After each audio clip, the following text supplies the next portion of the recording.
So the first question that was asked is actually for June. This is a really good one. Let me pull this up. I believe it is, what advice do you have for all the single ladies in the house?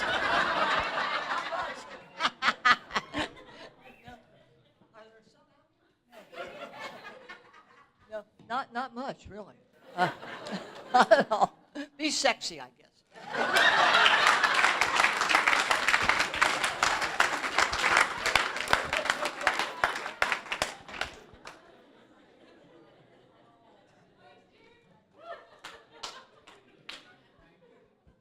All right, we're going to open it up to the floor as well.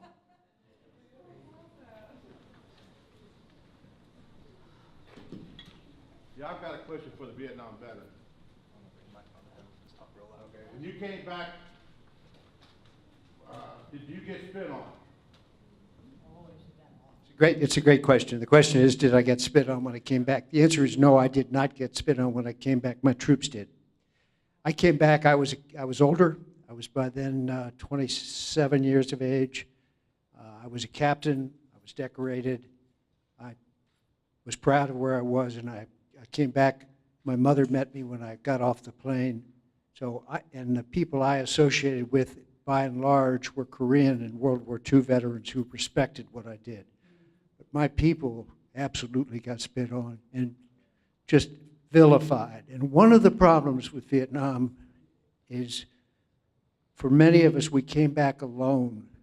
We didn't go over as a group or come back as a group.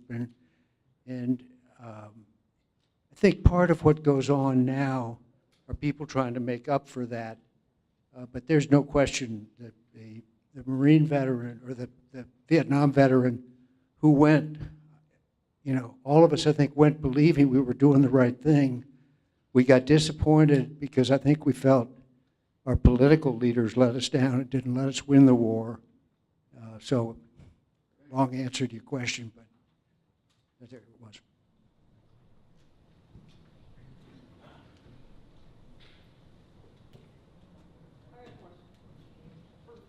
I can talk about it. Mr. Edwards?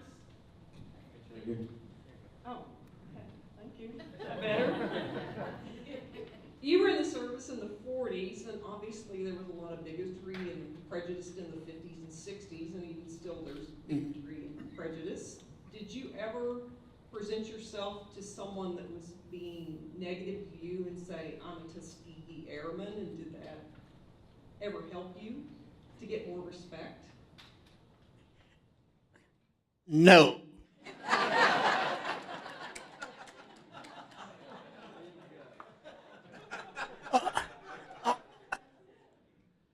At Shepherd Field, on a military base,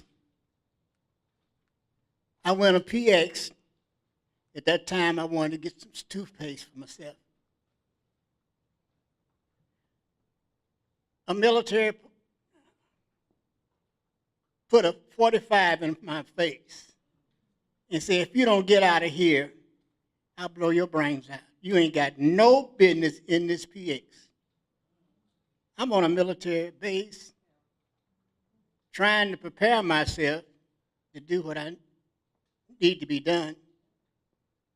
And I can't buy a tube of toothpaste.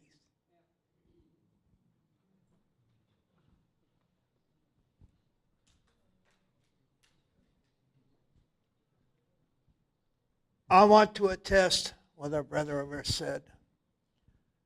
I was in Normandy for the bigger part of 180 days. Our job was to unload cargo from the ship from the deep water to the shallow water landing craft. During that 180 days, every 7 days, every four, whatever that is, I watched the port battalions. The port battalions were brothers here, and every one of them had his own duck. He would go to the larger ships, unload, come back to the beach, unload, go back. And those men were, every day of my life, I would see those on our LCT, naturally, but I would see them every day of my life while we were there, 24/7s, unloading cargo ships every day, and I think finally they wound up doing some of the Red Bull.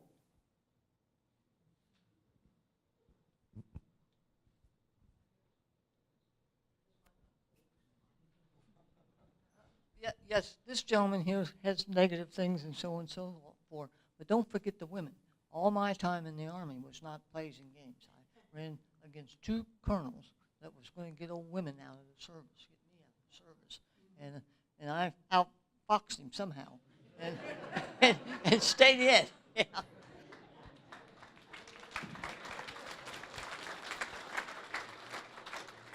So I want to know, what was your favorite MRE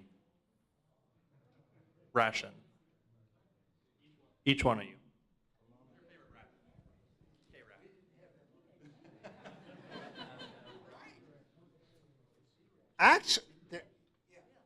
Actually, we were supposed to have our own galley with our own cook and our own supplies. But every once in a while, we had the advantage of getting a K ration or C ration. Either one of the two would come aboard. And we say, well, this is something different for us. So naturally, the groundhogs would go under the deck. And like he was saying, well, you have cheese and whatever. And that's it. That cigarette, Chesterfields. But yeah, it wasn't a choice. It was just a delicacy, more or less. Thank you, sir.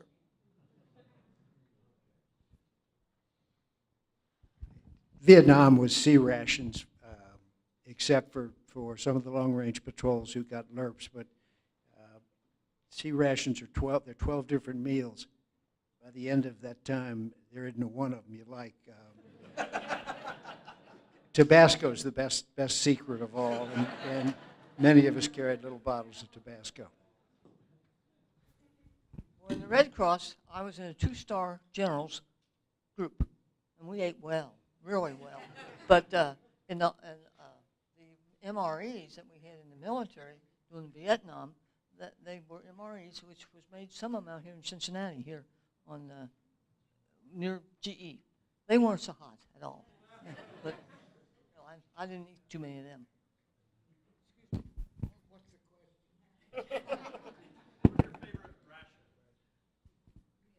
Spam. In the prison camp? Spam was good. If you take spam, slice it, put some peach syrup in there, and you'd think it was ham. And really, yeah, you can fry it. Corned beef is a little more difficult, but without any other meat, it's fantastic. But spam, I think, was the ideal thing. You got a 12-ounce can. 3 men could get a meal out of that. Each man got 4 ounces. So, and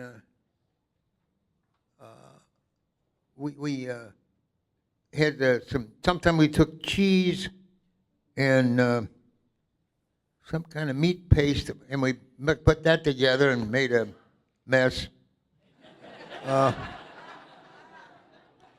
We actually,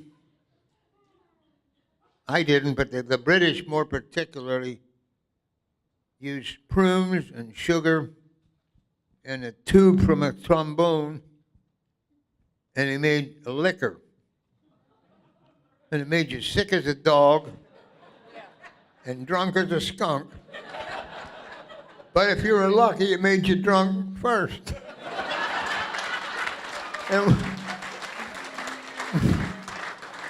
we quit doing that because we didn't have enough food. But one July, a bunch of Americans dressed up like Paul Revere and Indians and saluted the British.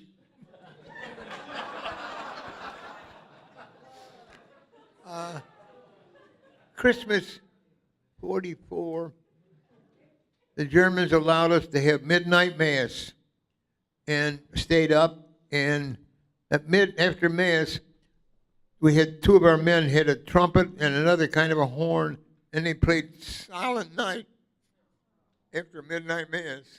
And I'll never forget it. We had a Presbyterian minister with us. We had a Church of Scotland. We said he was a minister. I'm not sure. But he could preach. And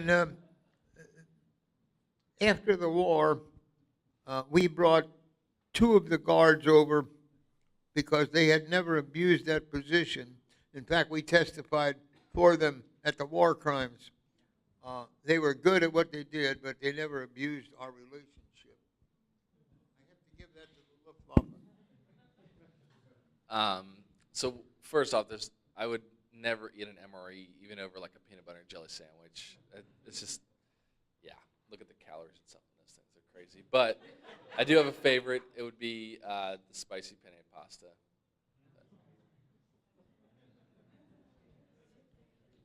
I never had to experience a food problem, you know. No.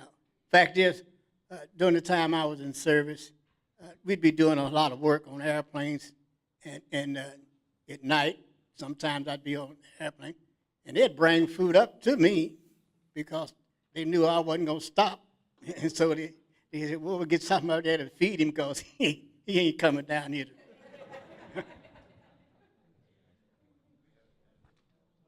We found out the Canadians had a biscuit that was about an inch thick. You couldn't chew it, but if you soaked it in powdered milk, wet powdered milk, it made macaroni.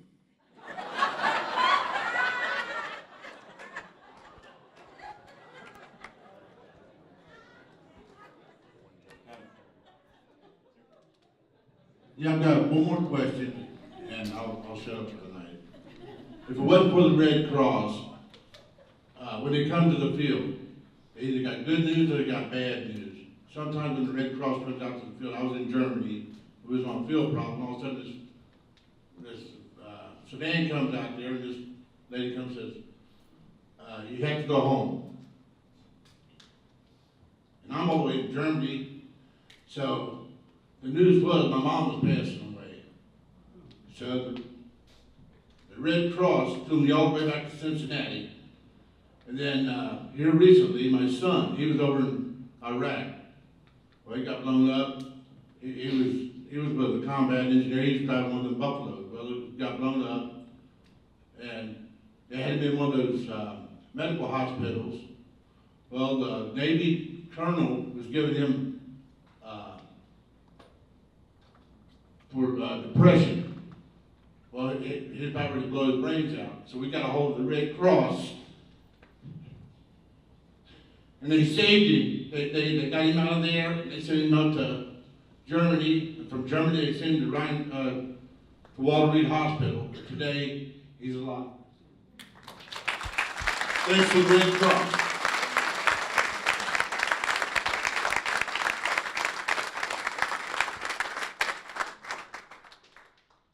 Well, we have one thing left, so I'm going to do some quick thank yous for everyone. So first and foremost, thank you to the veterans for speaking.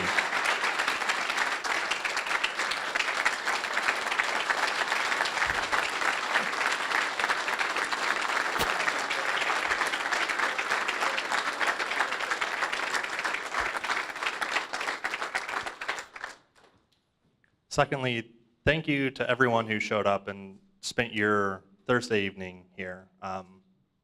It means a lot, and I hope you enjoyed it. I also want to thank the Red Cross for hosting. I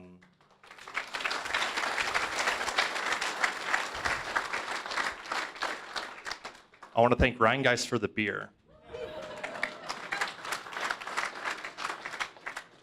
Kroger for the food, Patrick McHugh for photos, Corey, Carol, Brian, Dave, thank you so much.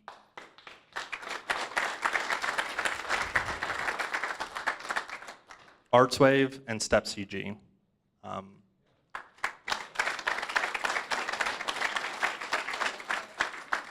This wasn't a singular effort. I couldn't have done that without the support of so many people that are here today. So thank you all, everyone.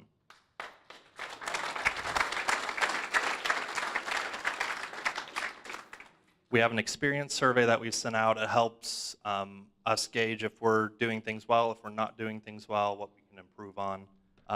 So that should be in your email inbox. Please take the time to fill that out. It really helps us. Lastly, I'm going to invite Larry up. Larry's a Vietnam veteran, and he's going to tell you a little bit about TAPS and then play it for you. That will conclude the evening.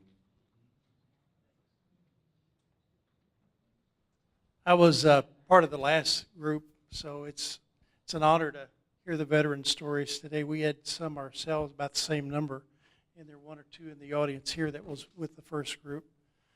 Then he found out I could sound TAPS, so here I am again. But anyway, a couple of things about TAPS that I think everyone should know. It's a bugle call, and it's used for two purposes. One is to sound the bugle call for military funerals. And how many have heard TAPS at a military funeral? How many have heard TAPS at a military funeral with a digital bugle? And about 80 to 90% of all military funerals are done with that digital TAPS. I'm one of the few in the Cincinnati area that provides live TAPS. And of all the branches of the service that does the best job of trying to locate live TAPS buglers is the Army. But they still have more services than they do have live TAPS players. I would suggest that if the time comes, a loved one or relative, and you want live TAPS for that military service, ask your funeral director when you make those arrangements to locate a live TAPS bugler. And about half the time I'll get the call, but then there are other live TAPS buglers in the area as well. Or if you like what you hear tonight and want one of my cards, I can give you a card tonight too. You can store it away and put it away. I get calls like that too. The other thing that I want to say is that one of the most heartbreaking things that I run into, and I ran into it again this week, is a veteran passes away and they can't find the separation paper showing the honorable discharge to give it to the funeral director so they can arrange for the military honors. And there's usually about 2 or 3 days to handle all of that. If you can't find it, the military will not come out, except on other rare exceptions. But the thing that I want to tell you is be sure that all the veterans in here, be sure your family has a copy of the DD-214 or World War II separation paper, and that's what I ran into this week. And they will take copies, so you can give one to every relative in your family so that somebody's got a copy of it. If you make pre-arrangements with a funeral director, be sure they have a copy. Then the family won't have to find it anyway. The other thing is that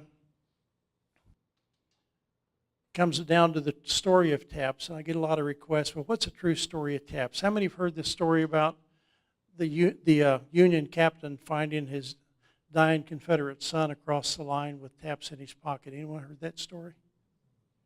That's the myth. That was started in the late 40s on Ripley's Believe It or Not radio program. And everybody in the late 40s had a radio, right? Everybody was around listening to Ripley's Believe It or Not. So they heard this story, and that's why it's so popular, and it has so many, we might call it legs these days. Dear Abby heard it. Also, she further complicated the thing because the editor of Dear Abby column heard Ripley's Believe It or Not that night. Dear Abby ran it the next week in her syndicated newspaper column. The editor asked Ripley's producer to provide documentation for that story. They couldn't. He said Ripley just made it up. So Dear Abby ran a retraction the next week, but how many read retractions? The true story, both of them said the story was written, or the tune was written in 1862, so Ripley was right, and that's the only time that he was right in that whole story. After the 7 days battle in the Civil War in July, General Dan Butterfield and his brigade bivouacked at Harrison's Landing at Berkeley Plantation. And there's even a plaque up at Berkeley Plantation now. And it shows that this is the birthplace of TAPS. And I was up there 3 or 4 years ago, when we had, as a board member of TAPS 150, TAPS was authorized as a National Song of Remembrance by Congress. And Obama signed that documentation about 2 or 3 years ago on his way to Hawaii. And what we wanted in that, as far as TAPS 150, was to have a protocol for TAPS. Nobody really knows what to do when they hear TAPS.